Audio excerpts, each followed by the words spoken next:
see. You know, I read your article about militarization of the Ferguson, Missouri police force. Boy, you saw the wrong thing on TV. I was in the service. They sure as hell don't look like any army, I'll tell you that. They had to call in the state troopers. And you know something? The state troopers asked the people who were marching peacefully to march during the day, not the night, so they could separate the two groups. One that was looting, preventing violence at night, and they wouldn't do it. Why? Well, because the citizens have a right to. Oh, I know they have a right. Hold on now, they have a right to protest. And they can do it during the day or they can do it at night. This hold on. militarization, which is what most of you Democrats are talking about now. They got bulletproof vests, they have better guns. No problem with that. Okay, No problem. That's good equipment to Yeah. transfer. it used to be that the crooks outgunned the police. Now it's getting to be the opposite, which is good. What do you mean by militarization? I'm not trying to ban law enforcement agencies from acquiring the equipment that they need in order to serve and protect the people. I'm not trying to stop that. I am trying to stop a program where a law enforcement agency can look at the Defense Logistical Agency website. That's an arm of the Department of Defense. And on that website, you can scroll down and see all kinds of surplus military-grade equipment and weaponry. And then whatever it is that you want, all you have to do is fill out a one-page form and submit it.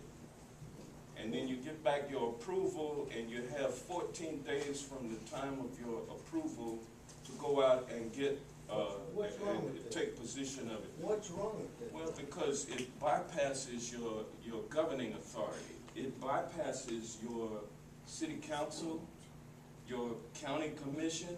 Boy, that's good in some cases. Well, no, but it's bad, see, because we have in this country civilian control over the military and civilian control over the law enforcement. Civilian control. And so and there's a reason why the Posse Comitatus Act is in place to prevent the military from exercising authority inside the borders of this country. So we don't want the military to be operating in the country militarily, and we don't want our law enforcement to supersede our civilian authority. Name me one police department that's exceeded that authority. Well, to the extent that a department has been able to get the equipment, the surplus equipment under the 1033 program, they have bypassed and superseded the governing authority.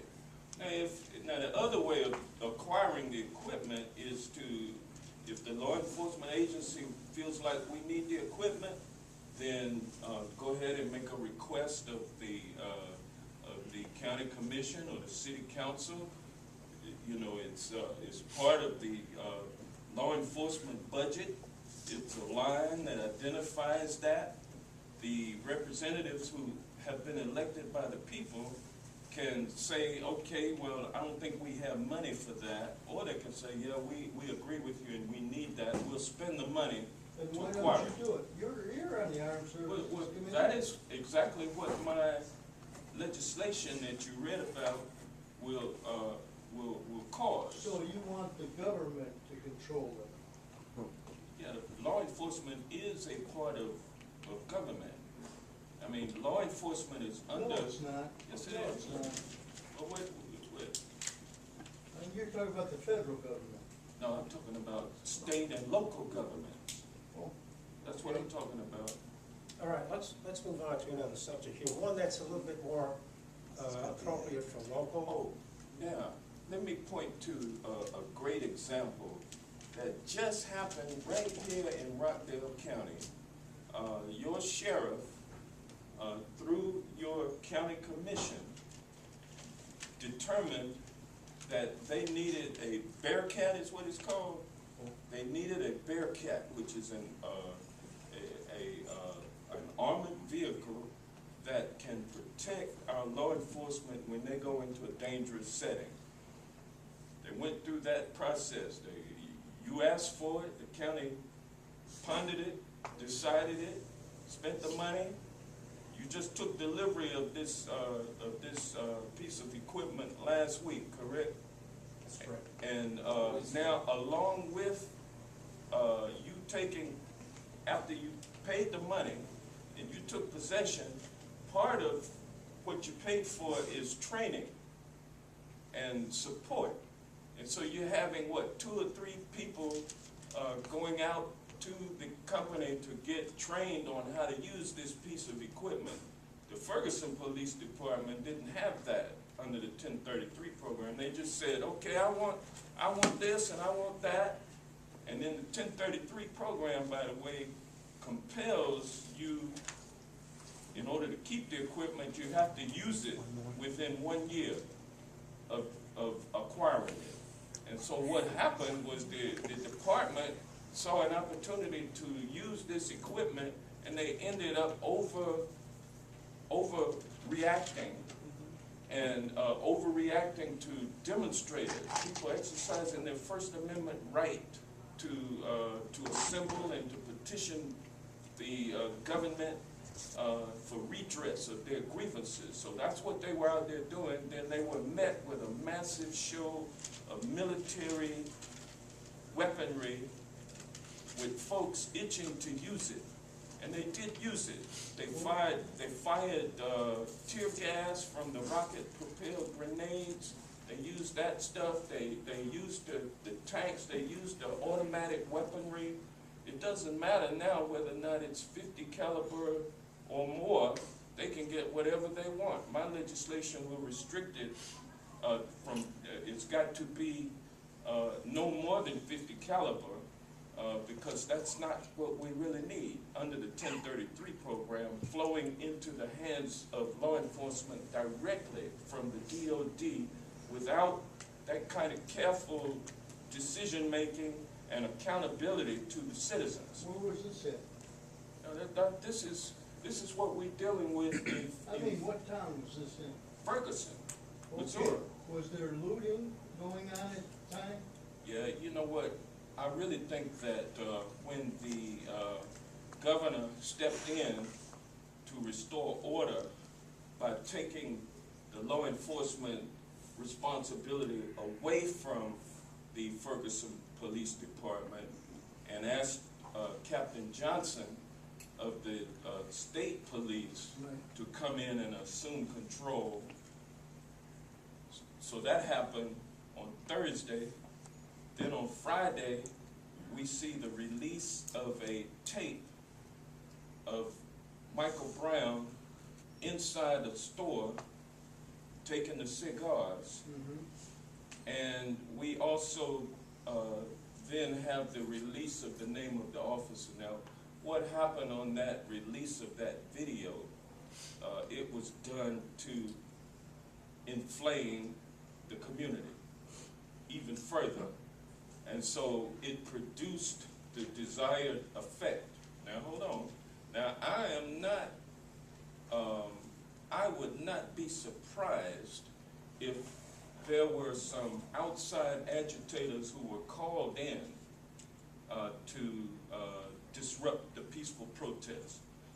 And I think if you go back and look at the police arrest records, you'll find that the majority of those people who were arrested for looting up there were not from Ferguson.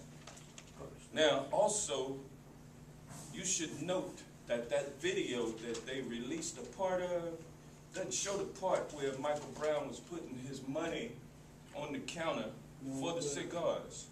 Yeah, it doesn't. I haven't heard that one either. Yeah, well, it will come out. Okay. It will come out. Right. It didn't show Michael Brown paying for the cigars. Now, and it also did not show the dispute that somebody had with the amount of money that was charged for the cigars. And they said, look, we just went up on the price of that last night. And the man had already purchased it, put his money down there, he grabbed the cigars and gave them to his buddy, and then walked out. And then the guy came at him, and he was big enough to knock that stand of potato chips down with the guy if he wanted to, but he swatted him off, and then the guy came back at him, and then he turned around and walked at him like that. And then the guy backed off, and then he turned around and walked off. So everything is not the way that they want you to. Everything is not the way that they want you to know. I'd like to get away. How did the policeman who shot him get a broken eye socket? Well, I have no idea, because even though they released this video that didn't have anything to do with the shooting of Michael Brown, they haven't released anything regarding the shooting. So that tells you something right there. There's 3 investigations going on right now. I guess we'll all find out. Yeah, we will. But unlike Al Sharpton, who says, oh, it was only my opinion when he was questioned about what he said was fact. Well, nobody knows. Can we get away from an outside state issue here? I want to bring in at least one issue that might be a little bit more locally concerned to people here, and that's Common Core. When it first came out, there were 46 governors that first endorsed it. But since they've learned more and more about it, give me an example of the kind of reaction that they get. For example, Governor Bobby Jindal has just submitted an administration lawsuit, which in essence says that Common Core illegally manipulated grant money, or the government illegally manipulated grant money and regulations to force states to adopt Common Core standards. It's the latest efforts by big government disciples to strip away states' rights and put D.C. in control of everything. All states will be judged by the same mediocre standards and enforced by the federal government. An example that I saw this week, I haven't researched it enough to say it's true, but in Volusia County, Florida, supposedly a Common Core approved high school history textbook has an entire chapter devoted to the virtues of Islam, nothing on Christianity. Parents found out about it and they've objected. I know the congressman is a staunch supporter of Common Core, but there are those, I believe Georgia governor right now is opposed to it. But as I said, the Common Core issue I think is more of a local issue now, because I think most states and local governments would like to have a little bit more control of what goes on in the schools and less control by big government.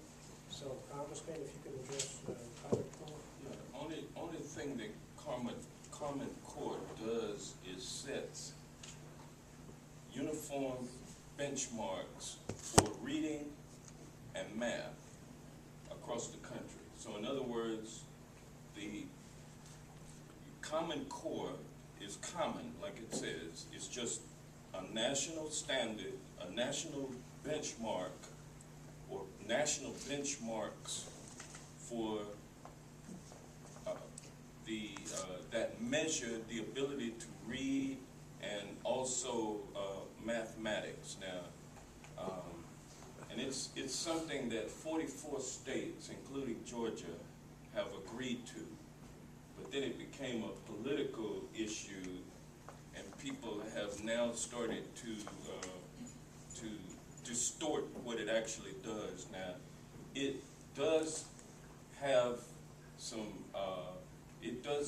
recommendations in years 11 and 12 that certain material be studied by each and every student.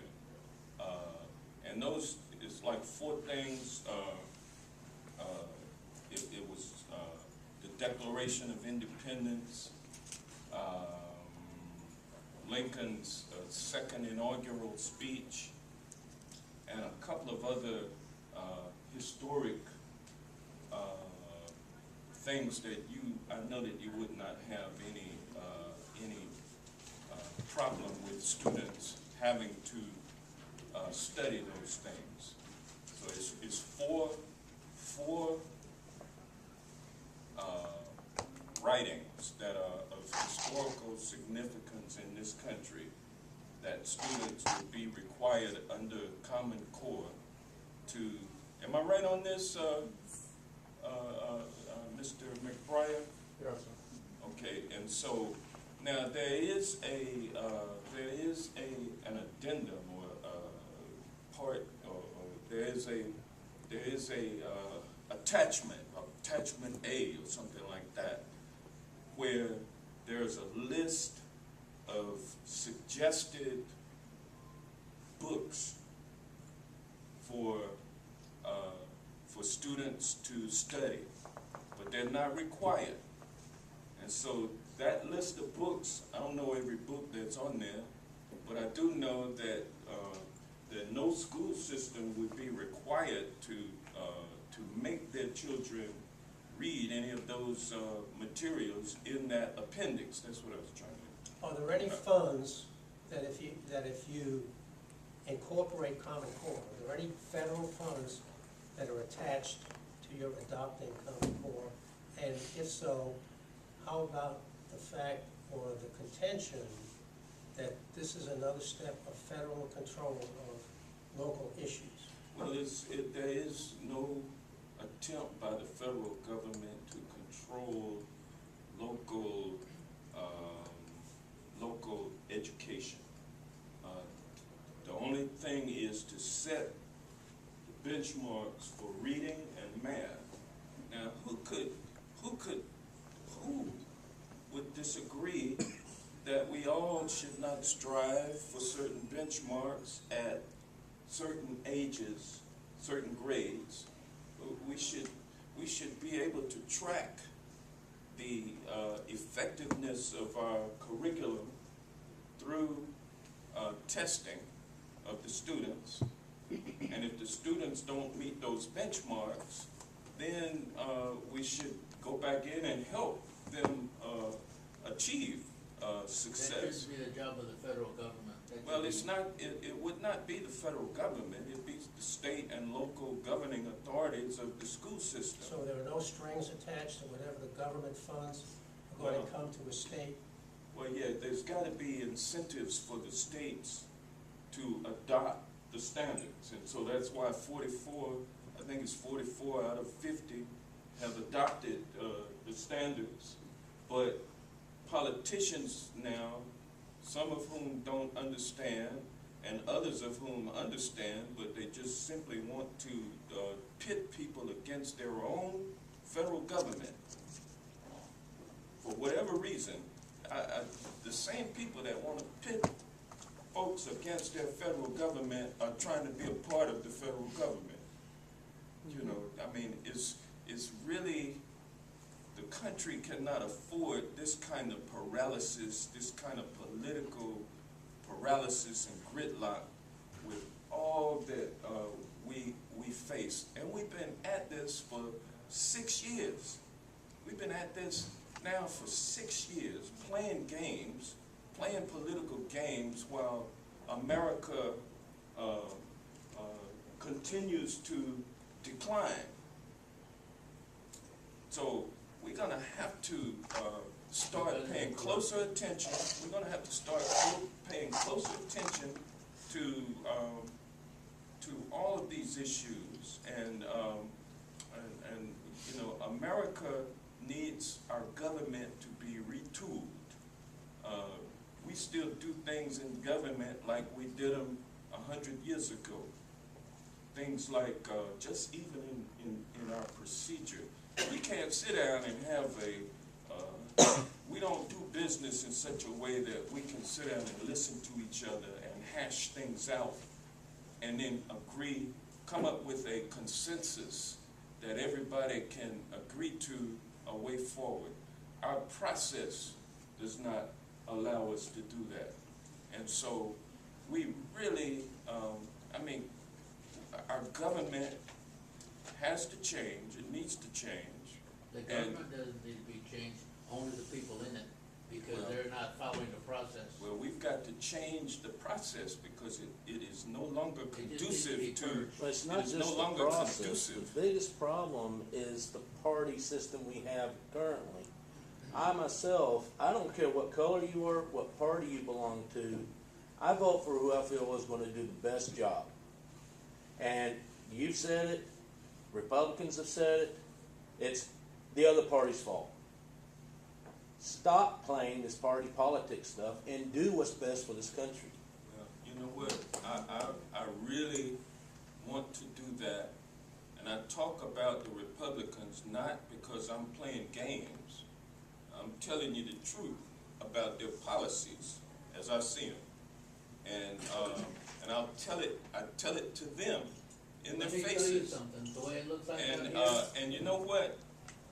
Some you of them, guys, the some of them, Democrats are pushing socialism. some of them And the agree. Republicans are helping them. They're Yeah. not pushing for the country. Well, socialism is not the economic philosophy in this country. Our philosophy is capitalism, but the dispute is, the philosophical divide is whether or not we're gonna have a